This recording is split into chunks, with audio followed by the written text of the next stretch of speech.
Muy bien, ya está grabando. Y bueno, bienvenidos a todos a este canal que es Mundo Libre. Bueno, lo estaré subiendo en mi canal en cuanto termine la charla. Tenemos otra vez aquí una interesantísima charla con el doctor Enrique Ramírez, ¿verdad? Perdón, discúlpame si no me equivoco en el apellido, es Ramírez, ¿verdad? Yes. Muy bien, Sí, perfecto. Y bueno, pues tenemos algunos temas sugeridos que pues es el futuro económico de América Latina y bueno, trataremos de tocar un poco los temas de marxismo y liberalismo, ¿vale? Fueron los temas sugeridos. Un gusto tenerlo aquí, doctor, y por favor puede comenzar la charla.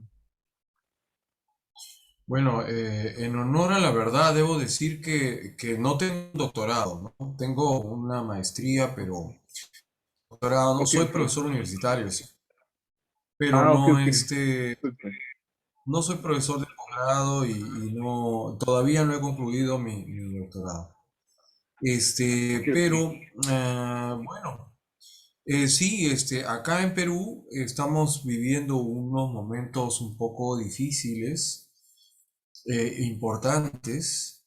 Es decir, el presidente de orientación socialista, marxista, eh, esto, mira, todo en realidad tiene matices, ¿no?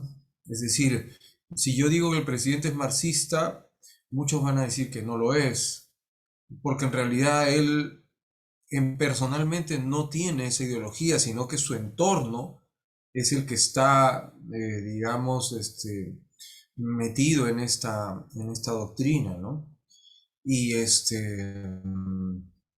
Y bueno, el entorno lo aconseja, hay varias cosas, incluso sospechosas al respecto. Pero bueno, como te decía, estamos en un momento muy importante porque el nivel de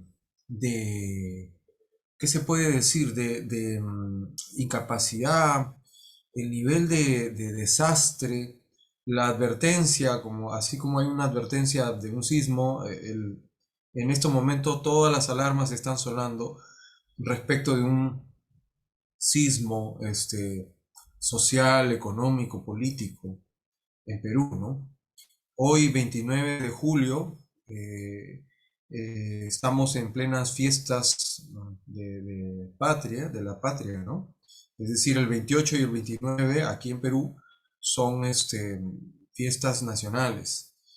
Y, y sin embargo, digamos, han estallado y hay una serie de noticias y de escándalos respecto de la corrupción del entorno del presidente, que sumados a su propia incapacidad como administrador, como gobernante y como persona, digamos, configuran una masa crítica que a la gente pues le ha incomodado mucho y, digamos, hay un malestar generalizado. Ahora, hay otras cosas, sin embargo, que son más importantes todavía y que están detrás de todo esto y que son incluso tanto más preocupantes y que son un factor común que tenemos con México, con Argentina, con Chile, con Colombia. Es decir, hay un problema en Latinoamérica que nos está perjudicando a todos, ¿no? Bueno, eso para empezar. Sí, sí, claro. Yo estoy totalmente de acuerdo. Eh, América Latina llevaba ya varios años andando por ahí por el centro, ¿no? Tenemos el caso de Chile con Piñera, el caso de Argentina con Macri, tenemos el caso de México que ya había regresado el PRI con Peña Nieto, y así, ¿no? Así en varios países. Desconozco cuál sea el caso concreto de Perú antes de Castillo. Me supongo que más o menos era esa línea, ¿no? Del centro, de un poco centrista.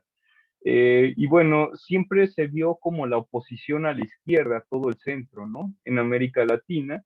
Eh, um, y bueno, hoy vemos un viraje completo hacia la izquierda. Hoy, digamos, hay que reconocer el éxito de la izquierda. Ha tenido un rotundo éxito en prácticamente toda Latinoamérica ya le pertenece a los partidos de más izquierda que pueda haber, ¿no? En México está AMLO, digamos en Chile está Boric regresó Cristina en Argentina, ahora está Castillo en Perú, digamos en Colombia, recuerdo que también ganó el presidente de izquierda hace poquito en las elecciones. En Brasil, no sé, por lo que estoy viendo en algunas noticias, parece que Bolsonaro no está como favorito en las siguientes elecciones, ¿no? Entonces, parece que hay un viraje muy, digamos, y yo hubiera pensado en algún momento que era improbable, ¿no? Que prácticamente toda Latinoamérica se coordinara, pero pues ahí vemos un viraje así muy total, ¿no? Muy total. Vamos a ver en qué termina esto, porque pues, somos prácticamente todo un continente que está, digamos, que está siguiendo una misma ideología y no parece que haya una contra, ¿no? No parece que haya una verdadera oposición. Cast en Chile, que es el de derechas, eh, me parece que hizo una buena campaña, pero perdió por muy poquito. Y digamos, hay votantes, ¿no? Hay votantes de derecha, hay militantes de derecha y todo eso que se vería como la oposición a la izquierda. eh, pero es importante, ¿no? Tomar en cuenta esto, que hoy por hoy pues está ganando la izquierda. Por mucha fuerza que esté ganando la derecha, la izquierda está ganando mucho campo, mucho poder y bueno, digamos, como usted nos lo menciona, pues ya se están viendo cambios importantes en Perú, ¿no? Con Castillo. Como- Y bueno, aquí en México con AMLO también se empiezan a ver cambios muy importantes, ¿no? Eh, si gusta darnos, por favor, un panorama de cómo está Perú, cómo lo ve usted, cuál sistema económico cree usted que Perú está tomando y todo esto. Y bueno, yo le continúo la conversación. Bueno, como ya lo conversamos la vez pasada, tú me has dicho que eres de orientación más liberal, más libertaria, diríamos, ¿no? Y eso está muy bien, bueno, digamos, crees en el mercado, es algo que yo, bueno, respeto bastante y no concuerdo, como ya te dije, yo soy más de orientación, yo creo más en la economía convencional realmente, a pesar de que de que hay muchas dudas, a pesar de que hay muchas corrientes heterodoxas, como el liberalismo austriaco, o como el mismo marxismo, ¿no? El comunismo, que son corrientes heterodoxas. Sin embargo, pienso que la economía convencional está muy sólida. Realmente, mientras más profundizo en eso, más me convenzo de que la economía convencional se nutre de lo mejor que pueda encontrar en cualquier otra doctrina, ¿no? Pero bueno, al margen de eso, sin embargo, coincido contigo en la preocupación de que nuestros países no están aprendiendo de la lección, no están aprendiendo de la experiencia. Y este fenómeno se explica por dos razones, ¿no? Uno, hay una ofensiva, parece haber una ofensiva, parece haber una, ¿cómo se dice? Un mecanismo central que coordina todas estas cosas a nivel de Latinoamérica, ¿no? Acabo de entrar a internet y acabo de ver cómo se fabrican estos usuarios de internet para opinar, digamos, y dar opiniones artificiales sobre un tema, porque en realidad uno nota cuando una persona está opinando, cómo defiende su opinión, cómo argumenta su opinión, cómo escribe su opinión en Facebook sobre todo, y otra cosa es una identidad que no tiene ni foto de perfil, que no tiene nombre ni apellido, que se dice que no argumenta, sino elogia a un político sin ningún argumento y que rápidamente cambia, o sea, es decir, como si estuvieran trabajando prácticamente, ¿no? Imagínate que yo te dijera, Aldo es lo máximo, y luego más allá, Aldo es un genio, y luego más allá, y sin ningún motivo, sin ningún argumento, sin esto, y de una manera que trata de ser masiva, pero que se siente vacía, que se siente, digamos, y si tú intentas conversar con una de estas personas, no responde, sino que te marca con un gesto, con un icono, con un emoticón, ¿no? Este, y se nota pues que son identidades que están fabricadas. Y yo me pregunto, ¿no? O sea, ¿quién hace eso? ¿Desde dónde viene eso? O sea, eh, bueno, mi sospecha, como te digo, es que se trata de una fábrica de opiniones en Internet que está dirigida desde algún lado, ¿no? Y por otra parte, hay que reconocer que nuestros países tienen una gran debilidad. En primer lugar, tenemos una población joven. Siempre nuestras poblaciones son más jóvenes que, por ejemplo, la población europea, que es mucho mayor en edad, ¿no?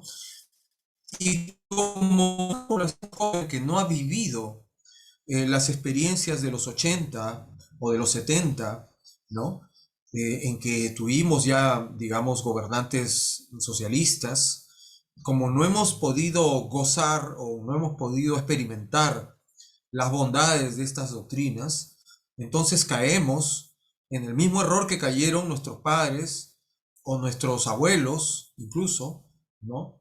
Y es un error que, bueno, que se comete desde todo el siglo XX, porque acuérdate que en muchos países europeos y en muchos países latinoamericanos, el socialismo y el comunismo tenía toda una máquina, digamos, orquestada desde la Unión Soviética, y eso está, o sea, súper claro, y está, incluso tenían una editorial muy famosa, recuerdo aquí, que se llamaba Mir Moscú, que tenía unos libros de ciencia muy buenos, pero que en el fondo también tenían el objetivo de, digamos, hacer proselitismo de la doctrina que ellos preconizan, ¿no? Entonces, eh, tenemos una población joven que no tiene experiencia.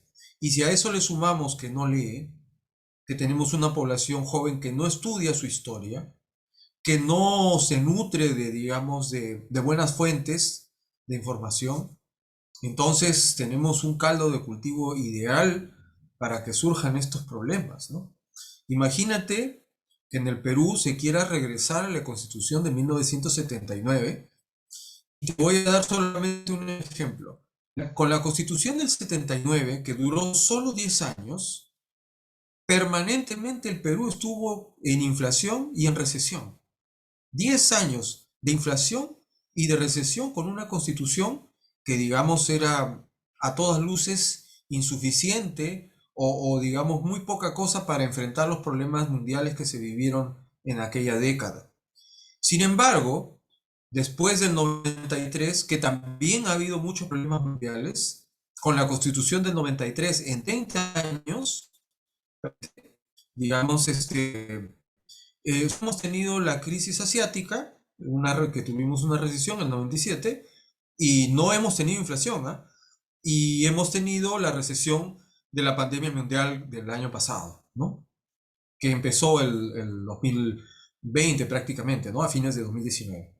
Entonces, y eso como recesión, porque inflación tampoco hemos tenido. En Perú no hemos tenido inflación. La tasa de inflación que tenemos ahora es insignificante, completamente insignificante, si la comparamos con las inflaciones que tuvimos en los 80. Y estoy hablando de toda la década de los 80. No estoy hablando de un gobierno particular del señor Alan García. No, no, no. Estoy hablando o sea, la inflación peruana empezó a ser una inflación importante desde 1975. Es decir, a mediados de los 70, ¿no? Es decir, ¿cómo se dice? Perdiendo la proporción de las cosas y estamos pretendiendo regresar a una realidad que no vivieron muchos jóvenes, que no estudiaron muchas personas y que nos puede traer grandes problemas si no evaluamos con relación.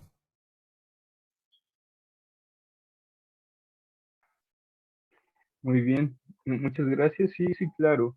Eh, yo estoy de acuerdo en muchos puntos, ¿no? Como bien lo menciona, tenemos pues algunas diferencias en cuanto a la teoría económica, pero digamos, al menos todo lo que está diciendo ahorita, yo estoy totalmente de acuerdo y sobre todo con, digamos, me gustó, mencionó usted justamente los libros que tenían digamos, un tipo de ideología. Estaban tratando de hacer proselitismo a favor de la Unión Soviética.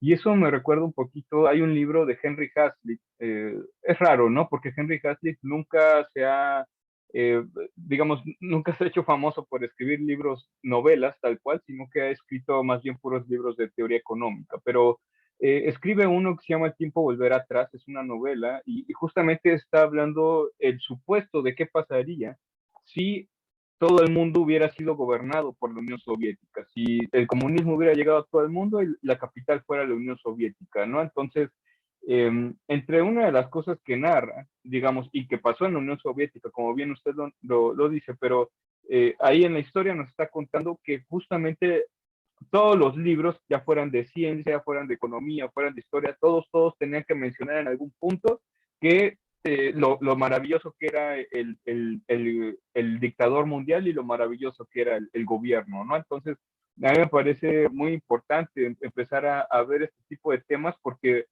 si le estamos metiendo a una persona, martillándola en la cabeza todo el tiempo con este tipo de temas, por supuesto que la persona se lo va a terminar creyendo, ¿no? Y más si están todos los libros y si no hay otro tipo de editoriales que le hagan competencia con un tipo de idea diferente, pues mucho menos, digamos, las generaciones siguientes pues van a tratar de entender esto, ¿no? Y pues bueno, es que hay un problema bastante grande con el marxismo actual, ¿no? Eh, Ahorita regreso con el tema del marxismo, nada más también sobre lo que usted comentó, ¿no? Digamos, sobre que pues hay varios comentarios en Facebook que alaban al presidente y todo esto, y que pareciera que son perfiles falsos, ¿no? Porque ni siquiera tienen foto y más bien parece que aman sin razón a un personaje. Bueno, es que justamente Google hace poquito hizo una inteligencia artificial con el que querían corroborar si podían manipular la opinión pública y lo hicieron a base de muchos robots, ¿no? Que pues eran los que publicaban acerca de tal o cual personaje y se demostró que era posible que gracias a estos robots, digamos, si los robots tenían una opinión favorable hacia algún personaje, la opinión pública tenía una opinión favorable hacia el personaje. Caso contrario, si vemos eh, una opinión mala por parte de estos robots hacia un personaje, la opinión pública entonces odiaba al personaje. Entonces, esto lo que nos quiere decir es que la gente es muy susceptible a caer en una falacia ad populum. Digamos, toda la gente, si ve así que muchas Claro. cuentas están a favor de una opinión, pueden creerse realmente que esa es una opinión buena por el simple hecho de ser mayoría. Y esto es algo muy importante que hay que tomar en cuenta, porque pues entonces están basando su opinión con base en robots y no con base en evidencia o con base en lectura, ¿no? Y digamos, Latinoamérica se queda muy atrás entre los países del mundo que menos leen libros, y más México, ¿no? México es el peor casi del mundo, o sea, México tiene un promedio de un libro al año, ¿no? Entonces es pésima el índice que tiene México sobre lectores. Pero bueno, eh, yo considero que voy a aportar algo también a lo que comentó sobre que los jóvenes no conocen tal cual la historia que pasó en Latinoamérica, cuando de hecho el socialismo estaba queriendo llegar a todos lados. En México tuvimos a un presidente de corte socialista, que fue Lázaro Cárdenas, y desde él se vinieron muchas crisis, porque México dependió totalmente del petróleo, y cada vez que bajaba el precio del petróleo, México caía en una crisis. Digamos, y bueno, vamos a ver así diferentes pautas, ¿no? En toda Latinoamérica en la que pues había antecesores comunistas, pero hoy por hoy pareciera que pues son lo nuevo, ¿no? Hoy parece, pues todos los jóvenes parece que les agrada la izquierda y pareciera que es lo más nuevo, lo más cool votar por la izquierda y estar con la izquierda. Eh, Me recuerda un poquito a la historia de un dragón, digamos, eran unos dioses mesopotámicos, ¿no? El dios del sol se llamaba Marduk y la diosa del agua era una dragona, se llamaba Tiamat, ¿no? Entonces, digamos, esta fábula en sí, pues Marduk pues, quería ser el dios de los dioses, es decir, ser el rey entre los dioses y quitarle el puesto a Tiamat, que era la antigua reina. Y pues bueno, Marduk la mata y pues ya ahora nace una nueva civilización. Pero la fábula en sí traía como contraste quitar la herencia que habían dejado los sumerios por parte que la diosa principal era Tiamat y poner un nuevo dios local, un dios que era nuevo para ellos, que era Marduk, ¿no? Y entonces crean esta fábula y ahora, y después de eso, todos los mesopotámicos, espero no estarme equivocando en gentilicio, espero que sí se diga, pero toda la gente de Mesopotamia ahora apoyaba al nuevo dios y las creencias que traía con el nuevo dios y todo esto, ¿no? La comparación va porque, pues digamos, el latinoamericano está cansado ya de muchas cosas que ha traído el gobierno, digamos, de centro, que históricamente ha gobernado toda Latinoamérica. Ya no aguanta más el centro de alguna forma.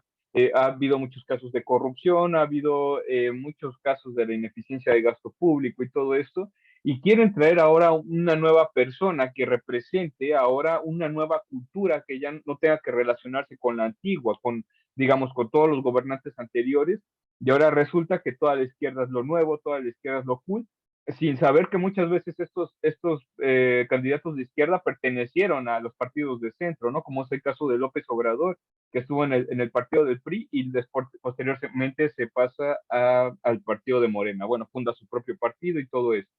Entonces, me parece muy, muy interesante, ¿no? Ver todos los aspectos, lo que está pasando, pero como bien lo dice usted, todo gracias a los jóvenes. Tenemos una población muy joven, pero es una población que también se cree mucho todo lo que le dicen. El hecho de que no lean ningún libro significa que están sumisos a todo lo que el maestro les diga. Y pues bueno, digamos, no sé cómo sea en Perú, pero al menos aquí en México, las principales casas de estudio, que son el Instituto Politécnico Nacional y la UNAM, la Universidad Nacional Autónoma de México, eh, tienen en sus programas totalmente a Marx, mencionan a Marx en varios de sus programas. El Instituto Politécnico tiene incluso un, un auditorio que tiene el nombre de Karl Marx y tiene así pintados en gigante a Lenin, a Stalin, a Karl Marx, a Rosa Luxemburgo, ¿no? Entonces, son cosas muy importantes, cómo se está adoctrinando también a los jóvenes a través de la educación, porque pues les hacen saber prácticamente que el comunismo es bueno con todo estas alabanzas, ¿no? Y sales de ese auditorio y todas las librerías venden solo libros comunistas, no venden libros de otra índole. Aparte de que López Obrador, bueno, esta Cámara de aquí que está actualmente, está tratando de meter a Che Guevara y a Fidel Castro como héroes de Latinoamérica dentro de los libros de texto, ¿no? Como bien lo dice, es un total desconocimiento. Eh, ¿Vale? Entonces, solo le comento, creo que se me va a acabar la sesión en unos minutos, entonces yo creo que la voy a cerrar. Bueno, cuando termine, entonces la cierro, cuando termine los 40 minutos se va a cerrar solo y vuelvo a mandar una nueva sesión, ¿vale? Entonces, por favor, tome la Sí. palabra usted. Sí, bueno, con respecto del marxismo, te voy a comentar algunas cosas, ¿no? Yo he tenido muchos amigos marxistas, he tenido y tengo, ¿sí? Yo creo que hay marxistas que son gente, algunos de ellos son gente, digamos, bien intencionada, que están engañados, obviamente. Entonces, intento debatir con ellos para entender qué es lo que ocurre. Y tienen argumentos muy sólidos, muy buenos. Es más, o sea, he llegado a la conclusión de que el marxismo como doctrina está cerrada, ¿no? Es decir, es una doctrina cerrada en el sentido de que ha cerrado todas las brechas posibles. Acuérdate que el marxismo está en revisión y ha estado en revisión durante todo el siglo XX. Y uno de los primeros que revisó el marxismo fue precisamente Lenin, que cuando no podían explicar, porque Marx y Engels decían que los primeros países socialistas iban a ser Gran Bretaña y Bélgica, ¿no? Y ellos decían que los países europeos y eran los primeros países en socializarse. Como eso no ocurría, y como ellos decían y habían pronosticado que los obreros de esos países se iban a empobrecer más, y al contrario, esos países empezaron a ver surgir una clase media importante, entonces Lenin no tenía una explicación y sacó un libro, un pequeño libro llamado El antiimperialismo, ¿no? Sobre el imperialismo, la nueva fase del capitalismo, ¿no? O la última fase, no recuerdo bien el título. Pero en este libro él intenta, pues, digamos, decir que básicamente la plusvalía ya no se extraía de los obreros de estos países, sino que se estaba extrayendo del tercer mundo. Y lo que te quiero decir es que ahí empieza el revisionismo. Como la doctrina no coincide con la realidad, como la doctrina no es sólida, viene alguien y le pone un parche. Y luego empieza a hacer agua por otro lado y viene otro y le pone un parche. Y entonces todo el marxismo ha estado, digamos, en este proceso de revisionismo, y actualmente es difícil rebatir a un marxista en muchas cosas.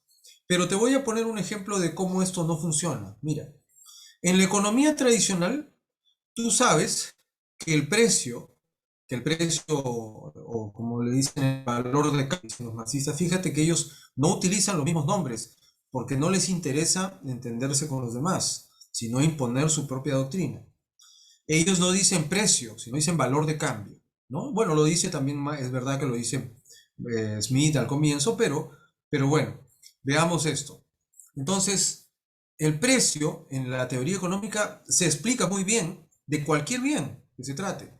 Pero si tú hablas con un marxista, el marxista para empezar te dice el valor de cambio o el precio, pero no te habla de bien. Nunca te va a decir bien. Te va a decir la mercancía. ¿Y cuál es el precio o cómo se calcula el precio de una mercancía? En base a la cantidad de trabajo socialmente necesaria para construir, para elaborar esa mercancía. ¿Ya? Pero si tú le hablas y qué pasa de un precio en un mercado monopólico o en un mercado, digamos, cuando se trata de un bien único que ha surgido y que es una novedad y no tiene rival. La teoría económica tiene explicaciones muy buenas para esto, pero el marxismo dice no, no. En ese caso, no, no, ya no vale la teoría del trabajo socialmente necesario. No, mi fórmula no vale para esos casos, porque ese caso es diferente y el monopolista puede poner cualquier precio. Es decir, ya pone una excusa para no, digamos, tener esa respuesta. Y aún más, o sea, no solamente se trata, lo hace para los casos de los bienes, digamos, de ese tipo, ¿no? Es decir, bienes, sino en general, para muchas otras cosas. Por ejemplo, este, se me va en este momento la idea. En un momento me acuerdo seguramente, pero mira, el caso es el marxismo tiene esto, que es el revisionismo, ¿no? Es decir, el marxismo siempre está buscando excusas, siempre está buscando pretextos. Cuando yo le hablaba a un amigo, le decía, pero, ¿y la teoría del valor trabajo no funciona para estos casos? No, es que solo funciona para las mercancías. Pero, o sea, ¿y qué cosa es una mercancía? La mercancía es aquello que se transa en el mercado por un precio. El marxismo no tiene ninguna explicación para aquellos bienes cuyo precio es cero. No tiene. Porque según ellos, la teoría del valor trabajo debería explicar, o sea, si tú tienes una empresa y tu producto no tiene demanda y finalmente tienes que regalar todos tus productos, el precio de mercado es cero, porque no hay demanda, el marxismo no tiene explicación para eso. ¿Y sabes cuál es la explicación que dicen? ¿Que te dan? Ah, no, es que eso no es una mercancía. Ah, pero ¿por qué no es una mercancía? O sea, si es un bien como cualquier otro. No, es que la mercancía es aquello que se vende. Y como eso no se vende, porque no hay demanda, entonces no es una mercancía. Es como decirte, ¿sabes qué? Como no sale como yo quiero, no, ya no juego, pues. ¿No? Ya no, eso no vale para mí. O sea, y así tienen un montón de temas que han cerrado de tal forma que el círculo está completamente cerrado. Y tú no les puedes, porque siempre tienen una excusa para todo. Y eso pasa con muchas doctrinas, ¿ah? Ten cuidado con eso, porque no solo pasa con el marxismo, pasa con muchas doctrinas y pasa con religiones, sobre todo con muchas religiones, o como yo diría que con todas incluso, ¿no? Pasa eso. Entonces hay que tener mucho cuidado con eso. Bueno, y el marxismo está pues en este proceso porque ahora ya ellos ya no piensan, de hecho desde el leninismo ya no piensan de ninguna manera en debatir sus argumentos marxistas. Lo que ellos están debatiendo es cómo lograr el poder, cómo imponerse dentro de su lucha de clases. Y una táctica que tienen es justamente eso, es decir, dividir lo más, divide y vencerás, ¿no? Eso es una táctica muy antigua, no solo de los marxistas. Y dividen a la sociedad, dividen a la población, dividen en opiniones a la gente, los adoctrinan, como bien dijiste, ¿no? Y lo sentir parte de un grupo especial, diferente, y por esa razón es que consiguen algunos favores o algunas simpatías de los jóvenes, ¿no? Muy bien, señor Enrique. Voy a cerrar la sesión porque ya nada más me queda un minuto aquí. Y ahorita le mando el link, ¿vale? Deme un segundo y Ya. continuamos con la idea. Deme un segundito. Ok.